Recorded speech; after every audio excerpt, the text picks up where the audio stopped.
ഇത് പാറേക്കാട്ടിൽ ഗ്രീറ്റസ് ചേട്ടൻ. ഗ്രീറ്റസ് ചേട്ടന് നീണ്ട വർഷങ്ങൾ വിദേശത്ത് ജോലിയിലായിരുന്നു. പല സംരംഭങ്ങളും അവിടുന്ന് വിദേശത്തെ ജോലി കഴിഞ്ഞ് നാട്ടിൽ വന്നതിന് ശേഷം ചെയ്തു. ഇപ്പോൾ ഏറ്റവും ഫലപ്രദമായ മുട്ടക്കോഴികളെ എങ്ങനെ വളർത്താമെന്നും പരിപാലിക്കാമെന്നും അതിൻ്റെ പ്രയോജനങ്ങൾ എന്തൊക്കെയാണ്, അത് ലാഭമാണോ നഷ്ടമാണോ. ഇതൊരു പുതിയ ഇനം കോഴിയാണ്. കേരളത്തിലെ ഒരു ഹാർച്ചറിൽ ഉണ്ടാക്കുന്ന ഒരു ബ്രീഡാണിത്. കൊല്ലം ഹാച്ചറിൽ ഉണ്ടാക്കുന്ന ഒരു പുതിയ ഇനം കോഴിയാണ്. അതിന്റെ വിശേഷങ്ങൾ ഗ്രീറ്റസ് ചേട്ടൻ തന്നെ നമ്മളോട് പറഞ്ഞു. ഇത് BB380 എന്ന് പറയുന്ന ഇനമാണ്. ഹൈബ്രിഡ് കോഴിക്കുഞ്ഞുങ്ങളെ ഞാൻ 2 മാസം എത്തിയപ്പോൾ വാങ്ങിച്ചു. 220 രൂപ വെച്ച് ഒരു കോഴിക്കുഞ്ഞിന് വന്നായിരുന്നു. 100 കോഴീനെ കൊണ്ടുവന്നു. നമ്മുടെ നിസാർക്കയുടെ നിസാർ സക്സസ് മീഡിയ എന്ന് പറഞ്ഞാൽ അവരുടെ ഇത് നിസാർക്കയാണ് ഇവിടെ കോഴീനെ ഇറക്കി തന്നു. 2-3 ദിവസം കഴിഞ്ഞപ്പോൾ ഒരു കോഴി ചത്തുപോയായിരുന്നു. ഞാൻ പുള്ളിനെ വിളിച്ച് പറഞ്ഞു അതിന് നമുക്ക് എന്തെങ്കിലും ചെയ്യാം, വിഷമിക്കണ്ടെന്ന് പറഞ്ഞു. അപ്പോൾ ഇപ്പം നിലവിൽ 99 കോഴിയുണ്ട്. കറക്റ്റ് 4.5 മാസം എത്തിക്കഴിഞ്ഞപ്പോൾ മുട്ടയിട്ട് തുടങ്ങി. ഇപ്പോൾ ഒരു 80 മുട്ട വെച്ചിട്ട് നമുക്ക് ഡെയിലി, ഇപ്പം ഞാൻ മുട്ട എടുത്ത് കഴിഞ്ഞുള്ളൂ. ഇപ്പം 80 മുട്ട വെച്ചിപ്പോൾ കിട്ടുന്നുണ്ട്. ഓക്കെ. അതായത് 99 കോഴിയിൽ നിന്ന് ഇപ്പം 4.5 മാസം കൊണ്ട് 80 വരെ മുട്ട കിട്ടി. ഡെയിലി കിട്ടുന്നുണ്ട്. പിന്നെ അവർ കോഴിക്ക് അസുഖങ്ങളൊന്നും കാര്യമായിട്ടില്ല.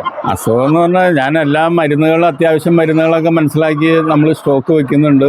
പിന്നെ ഇതിന് വിറ്റാമിൻ മരുന്നുകൾ കൊടുക്കുന്നുണ്ട്. ടാങ്കിൽ നമ്മൾ വിറ്റാമിൻ മരുന്നുകൾ കലക്കി നിപ്പിൾ സിസ്റ്റമാണ് നമ്മൾ ചെയ്യണത്. ഇതിൽ കൂടെ ഇങ്ങനെ കയറി അപ്പം അതിൽ മരുന്ന് കലക്കി കൊടുക്കുന്നുണ്ട്. അപ്പം എന്തെങ്കിലും ഒരു ചെറിയ തൂങ്ങലോ അങ്ങനെ എന്തെങ്കിലും വന്നു കഴിഞ്ഞിട്ടുണ്ടെങ്കിൽ അതിനുള്ള മരുന്ന് അപ്പം തന്നെ വെള്ളത്തിൽ കൂടെ ചെയ്യും നമ്മൾ. ഇതേവരെ വേറെ ഭക്ഷണമൊന്നും ഉണ്ടായിട്ടില്ല.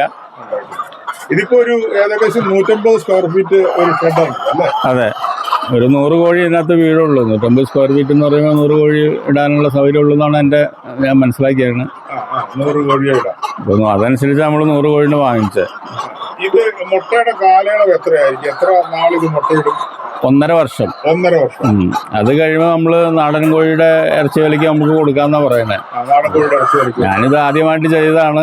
എങ്ങനെയാണെന്ന് പരീക്ഷിക്കാം, വെറുതെ ഇരിക്കണ്ടെന്ന് വിചാരിച്ചാൽ തന്നെ തുടങ്ങിയതാണ്. കണ്ടിടത്തോളം വേറെ കുഴപ്പങ്ങളൊന്നുമില്ല. പിന്നെ എല്ലാവരും പറയുന്നുണ്ട് ഇത് കേജ് സിസ്റ്റത്തിലാണ് വളരുള്ളൂ, അതാണ്, അല്ലെങ്കിൽ മുട്ട കുറയുന്നൊക്കെ പറയുന്നുണ്ട്.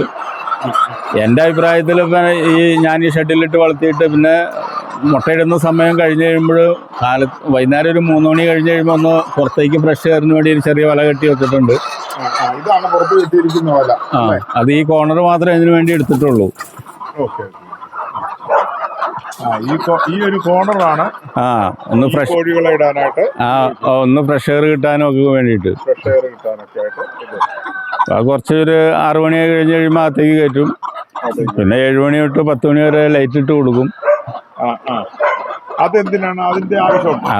അത് ഇവർക്ക് 18 മണിക്കൂർ ലൈറ്റ് വേണമെന്നാണ് പറയുന്നത്. അപ്പൊ പകലുള്ള വെളിച്ചം കഴിഞ്ഞിട്ട് പിന്നുള്ള സമയം 7 മണി തൊട്ട് ഒരു 10 മണി. ഞാൻ 10 മണിക്ക് ലൈറ്റ് ഓഫ് ചെയ്യാറുണ്ട്.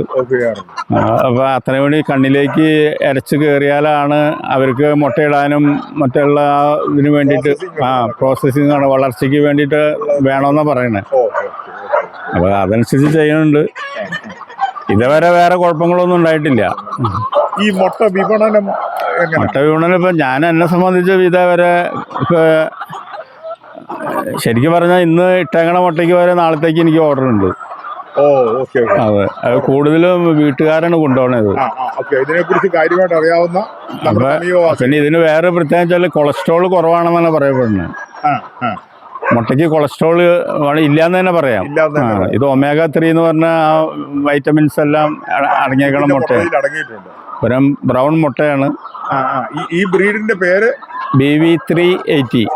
BB380 എന്ന് പറയുന്ന ഒരു ബ്രീഡാണ്. കൊല്ലം ഹാർച്ചറിലാണ് ഇത് വിരിയിച്ചിറക്കിയിരിക്കുന്നത്. അവിടെ നിന്ന് പ്രൈവറ്റ് ഏജൻസിയുടെ കയ്യിൽ നിന്ന് ഞാൻ വാങ്ങിച്ചതാണ്. അവിടുന്ന് പ്രൈവറ്റ് ഏജൻസിയിൽ എടുത്തിട്ട് അവിടെ നിന്നാണ് കോഴിയെ വാങ്ങും. പിന്നെ നാടൻ കോഴികൾ ഒരു 50 എണ്ണം വേറെ ഉണ്ട്. അവരെ നാടൻ കോഴികളുമായിട്ട് ഇത് ചേർന്ന് പോകുന്നുണ്ടോ? ഇല്ല നമ്മൾ സെപ്പറേറ്റ് ഇടുന്നത്. അല്ല, അങ്ങനെ ചേർന്ന് പോകുന്നുണ്ട്, പ്രശ്നമുണ്ടോ? ഇല്ല, ചേർന്ന് പോവാതിരിക്കുക തന്നെ നല്ലത്. കാരണം അവര് ഇത്തിരി ശൗര്യം കൂടുതലുള്ളത് തന്നെ ആയിരിക്കുമല്ലോ. അവര് കൊത്തുവിടെ അങ്ങനെയുള്ള കാര്യങ്ങളൊക്കെ ചെയ്യും. പിന്നെ പൂവൻകോഴി ഉണ്ടെങ്കിൽ ചിറ കൊത്താൻ നോക്കും. അതൊരു പക്ഷെ ഇവർക്ക് ക്ഷീണമാവാൻ സാധ്യതയുണ്ട്. അത് ഞാൻ പരീക്ഷിച്ചിട്ടില്ല.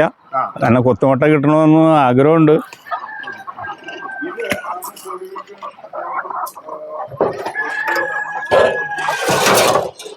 ഒരു പരിസരമൊക്കെ ഇതിന്റെ പുറകു വെച്ചിട്ടുണ്ട്.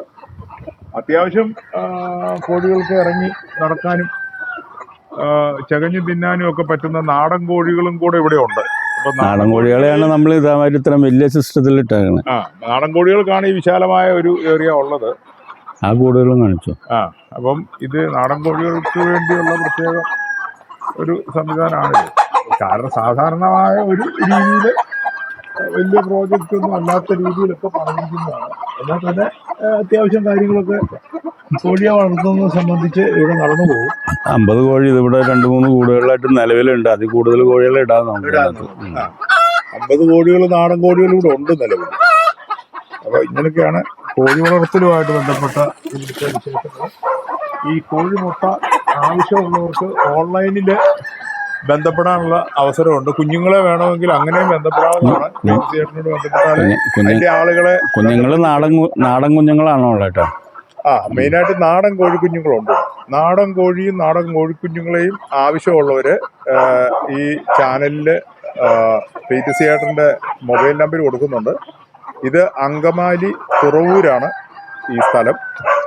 അവിടെ തുറവൂര് സെന്റ് സെബാസ്റ്റ്യൻ പള്ളിയുടെ അടുത്ത് ആണ്. സെന്റ് അഗസ്റ്റിൻ പള്ളിയുടെ അടുത്താണ് ഈ വീടുള്ളത്. അപ്പം എപ്പം വേണമെങ്കിലും ബന്ധപ്പെടാനും ഇത് സംബന്ധിച്ചുള്ള കാര്യങ്ങൾ ചോദിക്കാനും ഒക്കെ ഉള്ള അവസരമുണ്ട്. അപ്പോൾ എല്ലാ പ്രേക്ഷകരെയും പ്രത്യേകം ഈ പ്രത്യേക സംരംഭത്തെ എല്ലാവരുടെയും പ്രോത്സാഹനം പ്രതീക്ഷിക്കുന്നു. ഇതുപോലുള്ള വീഡിയോകൾ ഇനിയും പ്രതീക്ഷിക്കാം. ഇതിന്റെ പുരോഗമനപരമായ കാര്യങ്ങൾ, ഇതിന്റെ വളർച്ചയുടെ ഓരോ ഘട്ടങ്ങളെക്കുറിച്ചൊക്കെ ഇനിയും പഠിച്ചു വരുന്നേ ഉള്ളൂ. അപ്പോൾ അതിനെക്കുറിച്ച് വീഡിയോയിലൂടെ പ്രേക്ഷകരുമായിട്ട് പങ്കുവെക്കുന്നതായിരിക്കും. പ്രത്യേകിച്ച് മുട്ട വിപണനത്തിൽ കൊണ്ടുവരിക എന്നുള്ളതാണ്. വിപണിയിൽ ഏറ്റവും നല്ല മുട്ടകൾ ഉൽപ്പാദിപ്പിച്ചു കൊടുക്കുക, സമീപവാസികൾക്ക് അത് പ്രയോജനപ്പെടുത്തുക എന്നുള്ളതാണ്. വിശ്വസിക്കാവുന്ന രീതിയിലുള്ള നല്ല കോഴിമുട്ട.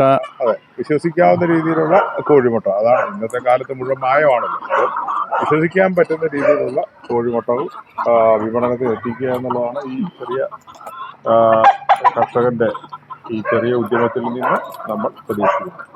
എല്ലാ പ്രേക്ഷകരെയും ഹൃദയപൂർവ്വം ഇതിലേക്ക് സ്വാഗതം ചെയ്യും.